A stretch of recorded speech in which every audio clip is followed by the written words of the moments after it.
I never imagined I'd be back in my childhood home in Savannah, Georgia, on Thanksgiving, being accused of stealing from my own father. But there I was, surrounded by the scent of cornbread stuffing and betrayal. My name is Vanessa Carter, and at 34, I'd built a solid life on my own terms. After a decade in Austin, I'd worked my way up to become a fraud analyst at a Fortune 500 insurance company. Ironically, I spent my days exposing white-collar crime. Never thought I'd be accused of it myself. That morning had started just like always. I arrived early to help Dad with the cooking. He'd been moving slower lately, ever since his mild stroke in the spring. At 68, he wasn't the same man who used to smoke brisket in the backyard all day. "Check the sweet potatoes," he murmured. His tone was off, distant. Then my brother Jordan walked in with his wife, Mia. He offered no hug, no smile, just a stiff nod. My younger sister, Brianna, arrived last. Scrolling her phone like the world depended on it, tension clung to the air. We sat through appetizers in uneasy silence. But when Dad placed the turkey on the table, Jordan stood up so fast his chair toppled. "We need to talk about the $50,000 0 cents, he snapped. I froze. "What money?" "Don't pretend," Brianna cut in. "We saw the withdrawals. You helped set up Dad's online banking and then it vanished." Dad looked down, voice cracking. "It was for my treatment, Vanessa." "How could you?" Dad's voice was barely audible, cracking under the weight of betrayal. "The treatments. My cardiologist said I'd need surgery within the year, and Medicare won't cover all of it." We'd all been stressed about the cost, but stealing? Framing me? "I'm a fraud analyst," I said, my voice trembling but firm. "I investigate financial crime for a living. Why would I steal money from my own father in a way this obvious?" "Because you thought we'd never suspect the golden child," Brianna snapped, crossing her arms. "Perfect, Vanessa. College degree, fancy job, living out of state. No one ever questions you." Her bitterness cut deeper than I expected. Brianna had always marched to her own beat, bounced between part-time jobs and stayed in Dad's guest room. But I hadn't realized that beneath the surface, resentment had festered for years. "Return the money," Georgian demanded, "or you'll never see Dad again. We've already talked about a restraining order." That was when everything clicked. Jordan's new pickup truck, Brianna's designer bag, things that didn't add up on their incomes. Without a word, I reached into my tote and pulled out my phone. I'd been working a corporate case for months, an internal embezzlement scheme involving forged documents and bank withdrawals. Just last week, I'd received surveillance footage from local banks. "You want to know where the money went?" I asked, unlocking my phone. I've turned the screen toward them. First National Bank, October 15th, 2:15 p.m. The first withdrawal. Clear as day, Jordan in his Carolina Panthers jacket standing at the counter. Brianna beside him, glued to her phone. "That's fake," Brianna stammered, but her voice had lost its bite. "Bank footage is digitally watermarked and time-stamped," I said calmly. "It's admissible in court." "And the forged signatures on the slips?" "Forensics flagged them immediately." Dad's eyes widened. "Jordan? Brianna? What is she talking about?" I pulled a folder from my bag, my personal copy of the report. 3 withdrawals, I explained, laying out the documents. October 15th, 20K. October 18th, 15K. October 22nd, another 15K. Same 2 people each time. Dad picked up the pages with shaking hands. "But how did they get my account info?" "Remember your overnight stay for pre-ox testing?" I asked gently. "Jordan insisted on staying with you. Your wallet was in the room." The realization hit him hard. They'd waited until I helped him set up online banking, then used it against me, banking on the fact that I'd be the first suspect. "The dealership was going to repo my truck," Jordan admitted. "We thought we could replace it before anyone noticed." "You framed me," I said, cold rage rising. "You stole from Dad and tried to destroy my name." "You always had everything," Brianna cried. "I was just sick of being invisible." Mike's wife, Mia, silent until now, stood up. "You told me she took it," she whispered. "Not that you did." The silence in the room was suffocating. I've already contacted the bank's fraud division, I said quietly. They're waiting for Dad's confirmation to move forward. Vanessa, don't. Please, Jordan begged. But Dad looked up, his voice steady now. Family doesn't steal from family. And family certainly doesn't try to frame family for theft. I reached across the table and gently took Dad's hand. I already spoke with the hospital, I said quietly. They can reschedule your procedure for next month. I'll take care of everything. You don't have to do that, Dad said, his voice rough with emotion. Yes, I do, I replied, because that's what real family does. We help each other, we don't lie, we don't steal. Across the table, Jordan and Brianna sat stiff and silent. Dad reached for his phone with trembling hands and dialed the number I had given him weeks ago, First National's fraud department. I listened as he began the heartbreaking process of reporting his own children. As he spoke, I looked at Jordan and Brianna. Really looked. When had they turned into people capable of this? Was it years of resentment? Pride? Desperation? The turkey sat cold and untouched on the table, surrounded by plates that no one had the appetite to clear.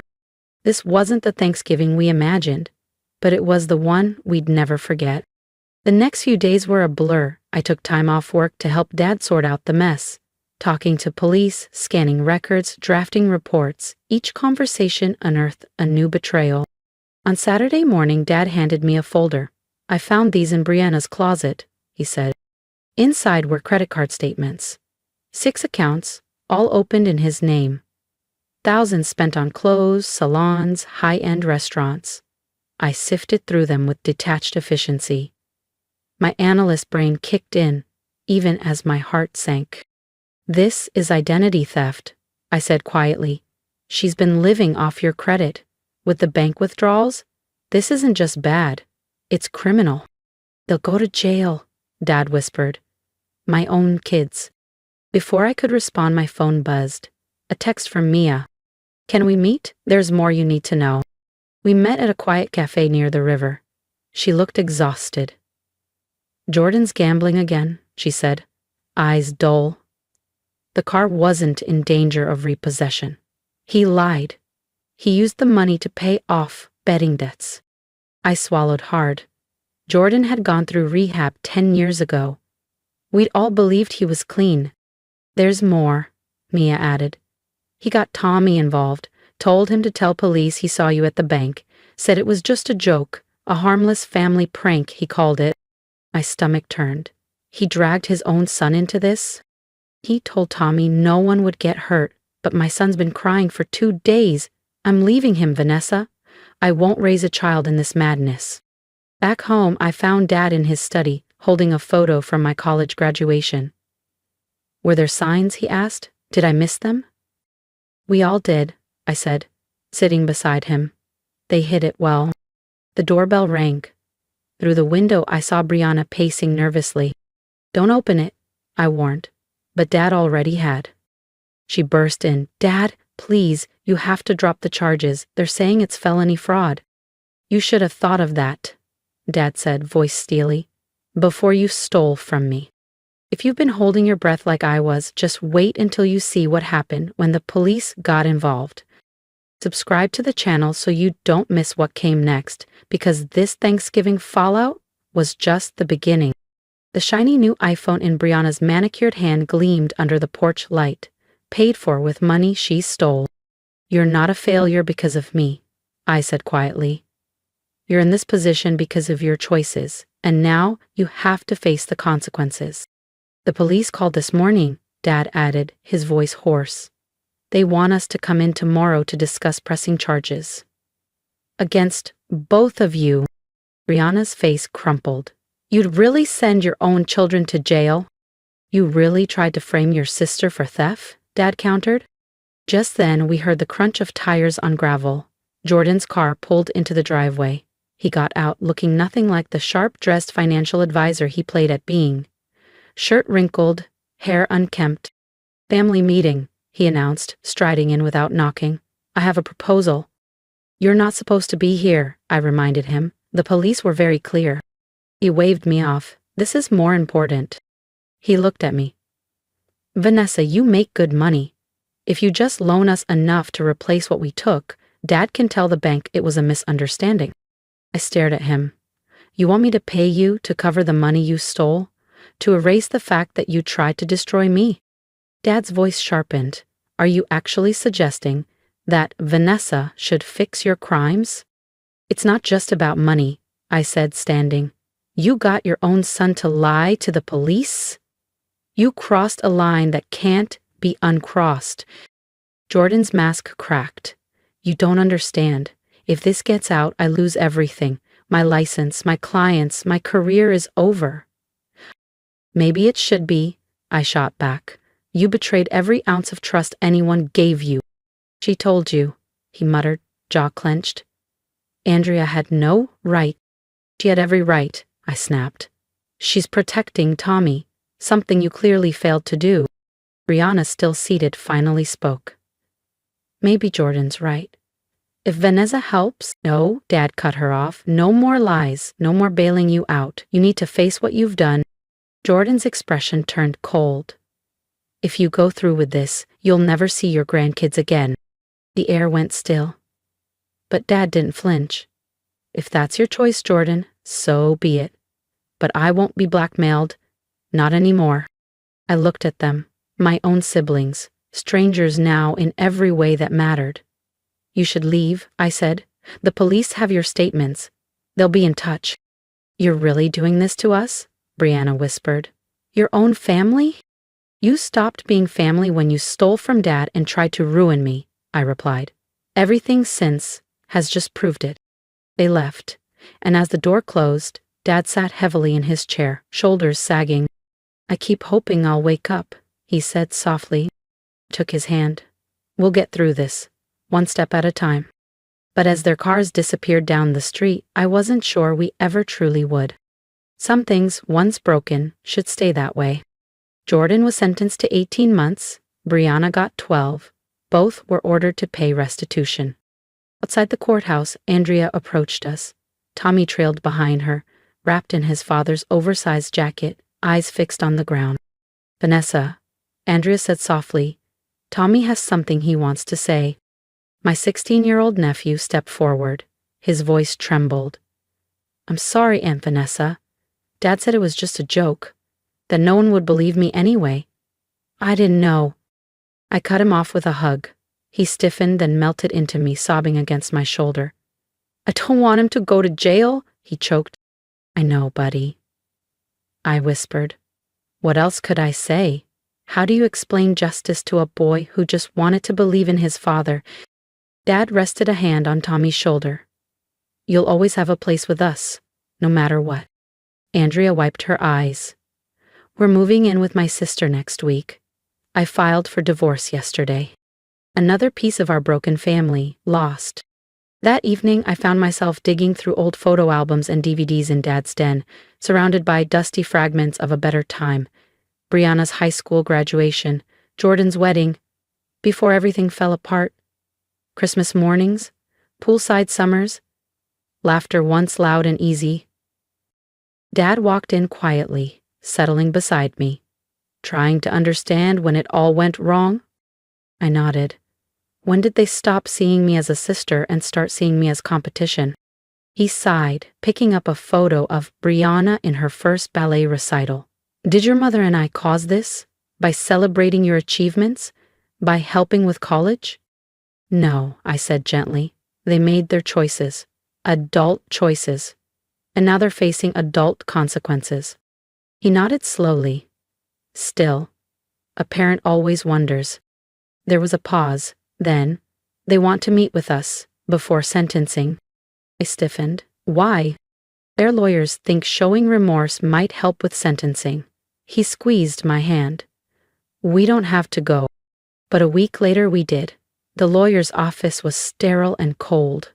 Jordan and Brianna sat across from us, looking smaller, hollowed out. I've started going to Gamblers Anonymous, Jordan began, twice a week.